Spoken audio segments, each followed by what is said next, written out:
So, are we trapped, or are we the creators of reality? Morning sunshine, evening moonlight. This is Charlie, your host.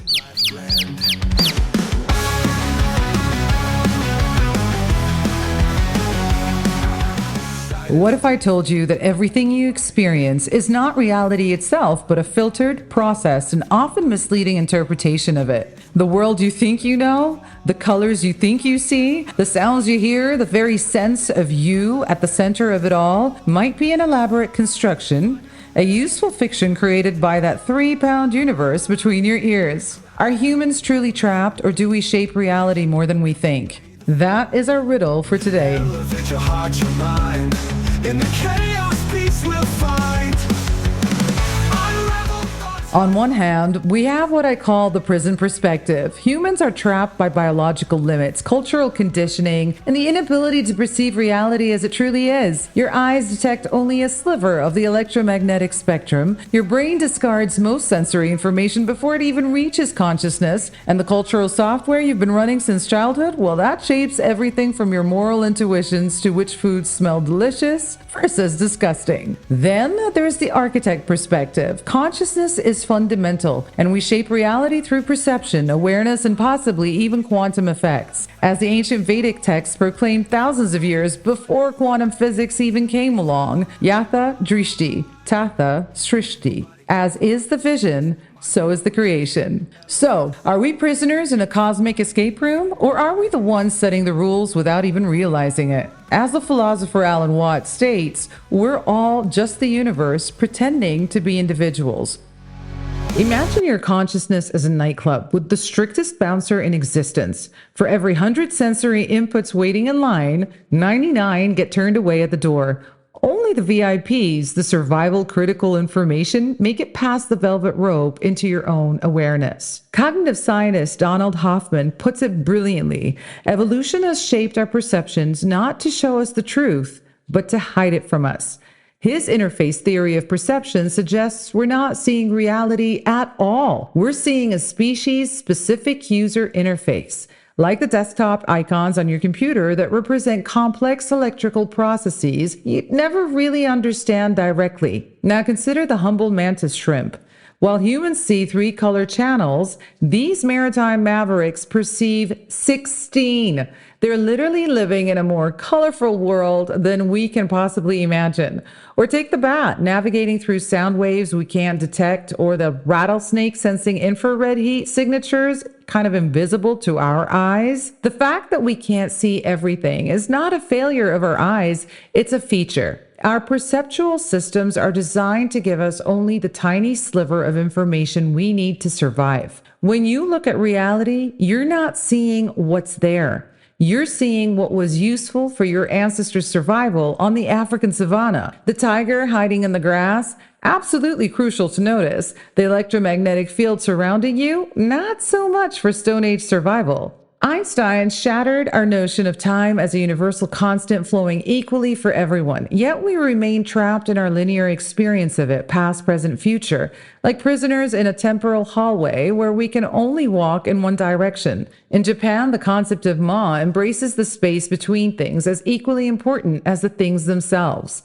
The Western mind struggles with this. We're culturally conditioned to focus on objects rather than relationships, entities rather than processes. Time is what prevents everything from happening at once, says John Wheeler, the physicist. But what if everything is happening at once, and our brains just can't process it that way? So now consider the block universe theory, where past, present, and future exist simultaneously in a 4-dimensional block. Physicist Carlo Rovelli suggests in The Order of Time, perhaps the flow of time is an illusion born of our limited perspective, like the horizon line that appears when we stand on the flat lands and look into the distance. In the 1980s, Benjamin Libet conducted his infamous experiments showing that brain activity indicating a decision occurs approximately 200 milliseconds before we consciously decide to act. Your brain decides, then creates the illusion that you made the choice. Every decision you think you're making can theoretically be traced back to causes outside your control. Your genetics, upbringing, environment, even random neural firings. The Tibetan Buddhist tradition has wrestled with this paradox for centuries. Their concept of dependent origination suggests that nothing, including our thoughts and choices, arises independently, but always as part of an intricate web of something. If advanced civilizations can create realistic simulations, and they create many such simulations, then simulated minds would vastly outnumber real ones, making it more likely we're among the simulated. Okay? So if we are living in a simulation, then the universe is essentially a computer program and we wouldn't be able to tell. The simulation would be indistinguishable from reality. The Japanese concept of ukiyo, the floating world, captures the sense of ephemeral reality. During the Edo period, people spoke of being caught in a transient world of earthly desires, much like we might describe being caught in a simulation. The double slit experiment in quantum physics reveals particles behaving differently when observed, as if reality itself responds to conscious attention. As physicist John Wheeler proposed with his participatory anthropic principle, observers are necessary to bring the universe into being. So, are we imprisoned in a sophisticated virtual reality, biological machines executing predetermined programs while maintaining the illusion of choice? Or, as Morpheus asked in The Matrix, what is real?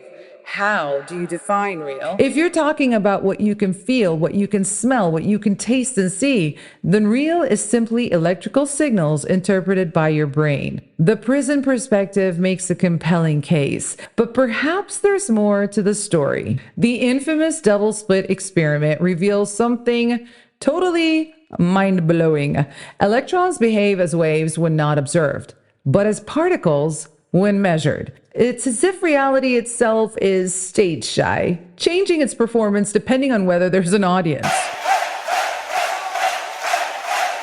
The physicist Richard Feynman confesses, "I think I can safely say that nobody understands quantum mechanics."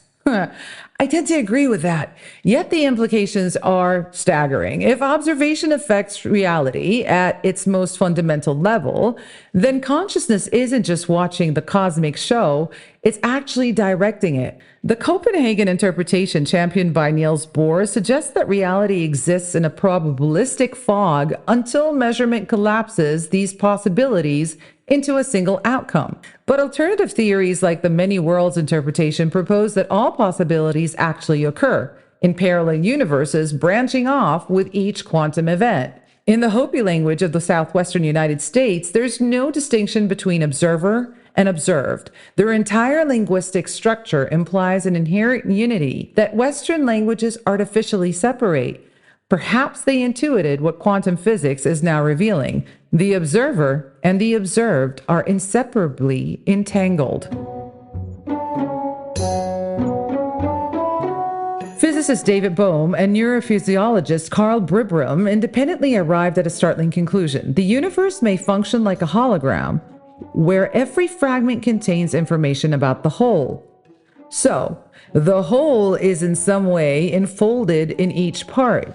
Just as a tiny piece of holographic film contains the entire image, each portion of the universe might encode the whole, a concept eerily similar to the ancient Hermetic axiom, as above, so below. When a holographic plate shatters, each fragment still projects the entire image, albeit from a different angle. Similarly, in quantum entanglement, particles remain connected regardless of distance, as if space itself is just an illusion. In Aboriginal Australian Dreamtime philosophy, physical reality emerges from and returns to the metaphysical every when. A concept that resonates with holographic theory's suggestion that our three-dimensional reality emerges from information encoded on a two-dimensional surface. The separate self is an illusion, taught Ramana Maharshi, echoing the core insight of Advaita Vedanta. This Hindu philosophy sees individual consciousness as waves on the ocean of universal awareness, temporary forms of the same fundamental substance.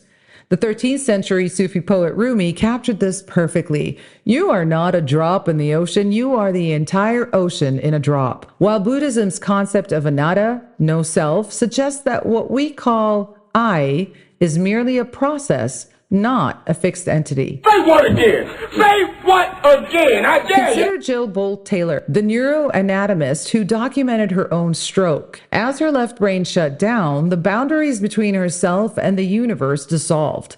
She says, "My spirit soared free like a great whale gliding through a sea of silent euphoria." Was this merely brain dysfunction or a glimpse behind the veil of separate selfhood? The Maori concept of wairua connects individual spirit with the collective consciousness of ancestors and nature itself, a perspective where consciousness extends beyond the individual brain into a vast, interconnected field. The placebo effect remains medicine's most reliable miracle. Give patients sugar pills, but tell them it's medicine, and roughly 30% experience healing. In some studies, placebo surgeries where doctors make incisions but perform no actual procedure produce improvements comparable to real operations. "The mind is everything. What you think, you become," said Buddha. Modern epigenetics now confirms that perception alters biology at the genetic level. When researchers placed rats in enriched environments, genes related to neural growth switched on. The rats' perceptions, their experiences, literally rewrote their genetic expression. Wow,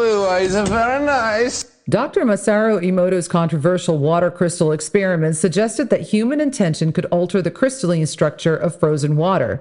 While hotly debated in scientific circles, his work resonates with indigenous wisdom traditions worldwide that recognize consciousness as a creative force. In West African Dagara tradition, reality is understood as malleable through ritual and intention, not as a fixed material, but as responsive energy shaped by conscious focus. Harvard cardiologist Herbert Benson documented Tibetan monks who could raise their body temperature enough to dry wet sheets draped on their bodies in freezing temperatures, mind literally overriding matter through meditative practice.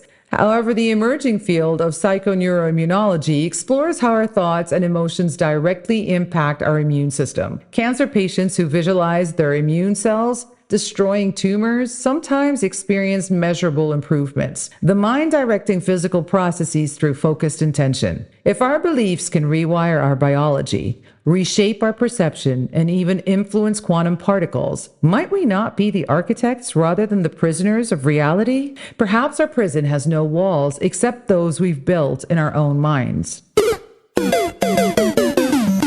Are science and spirituality really the mismatched adversaries we've made them out to be after all? Or are they more like two people in a dark room, each touching different parts of the same elephant and insisting on contradictory descriptions? The alleged war between these domains might be one of history's greatest misunderstandings. After all, both are ultimately pursuing the same quarry, truth. They're just using different hunting methods, all right? So science without religion is lame. Religion without science, well, it's blind.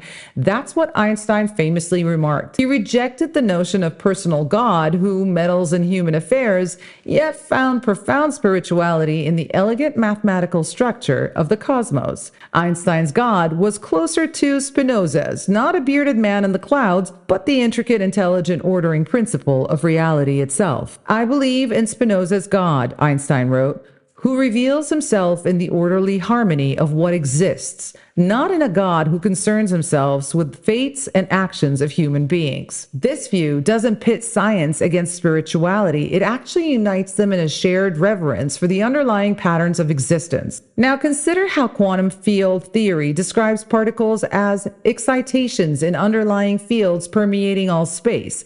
Is this so different from the ancient Hindu concept of Maya, the manifest world arising from Brahman, the fundamental consciousness substrate? Both describe a visible reality emerging from an invisible foundation. The cognitive scientist Donald Hoffman makes a fascinating observation. Evolution has shaped us with perceptions that allow us to survive, but part of that involves hiding from us the stuff we don't need to know. And that's pretty much all of reality. Meanwhile, 13th century Zen masters taught us that to study the Buddha way is to study the self. To study the self is to forget the self.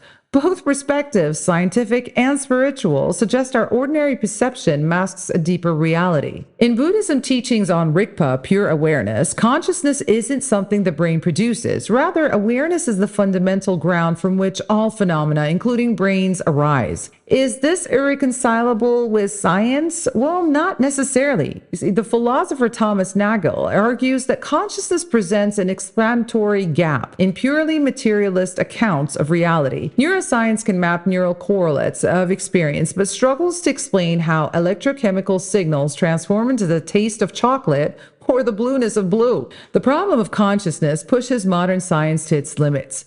Perhaps the solution isn't to reduce consciousness to physical processes, but to expand our conception of what physical actually means. The ancient Dogon people of Mali understood stars to be conscious entities, a view Western science dismissed until relatively recently. Now, integrated information theory suggests consciousness might be a fundamental property of the universe, present in varying degrees throughout nature. The Dogon weren't so far off after all. This brings us to the middle path. What if reality is neither purely objective, existing wholly independent of us, nor purely subjective, merely a mental construct? What if it's participatory, a dance between consciousness and something beyond it? A biologist, Rupert Sheldrake, puts it, the observer is part of nature, not apart from it.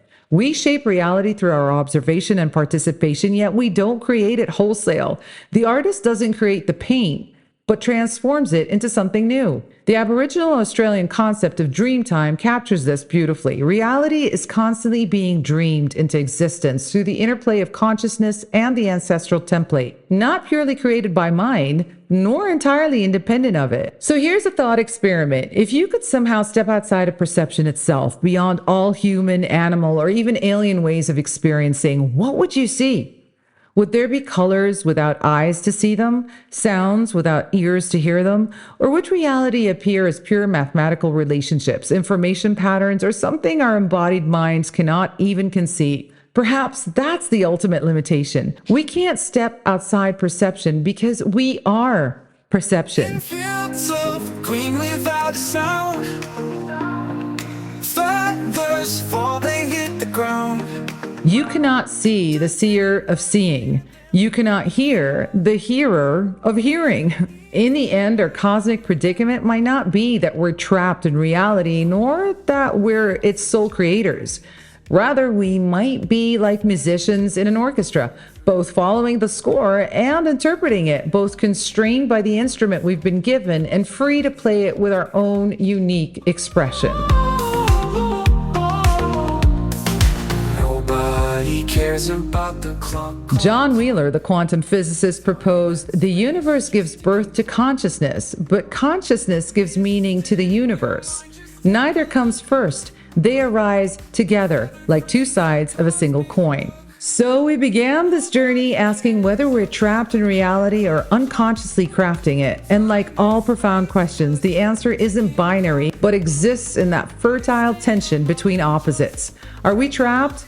In some ways, undeniably. Our brains filter reality through evolutionary biases. Our senses detect only a narrow band of what's out there. Our cultural conditioning shapes our thoughts in ways we rarely even notice. As philosophers stated, the limits of my language mean the limits of my world. If you lack words for certain experiences, well, those experiences become literally unthinkable. A linguistic prison many of us never realize we're actually in. Yet simultaneously, we possess remarkable freedom within these constraints. The neuroscientist Viktor Frankl, who survived Nazi concentration camps, observed that everything can be taken from a man but one thing, the last of human freedoms, to choose one's attitude in any given set of circumstances. Just take a look. If you were in a dream right now, would you know it? What would be different? And if this is a dream, who exactly is dreaming it? The ancient Taoist philosopher Zhuangzi famously wondered, after dreaming he was a butterfly, whether he was a man who dreamed of being a butterfly, or a butterfly now dreaming he was a man. The boundary between dreamer and dreamed blurs when we look closely enough. So I invite you to observe your own perception with fresh curiosity. Notice how your mind automatically sorts experiences into self and not self, pleasant and not pleasant, important and background. These aren't properties of reality, but interpretive acts your consciousness performs thousands of times daily. What assumptions do you make about reality every day? Which have you inherited without examination? What might exist beyond the edges of your cognitive map?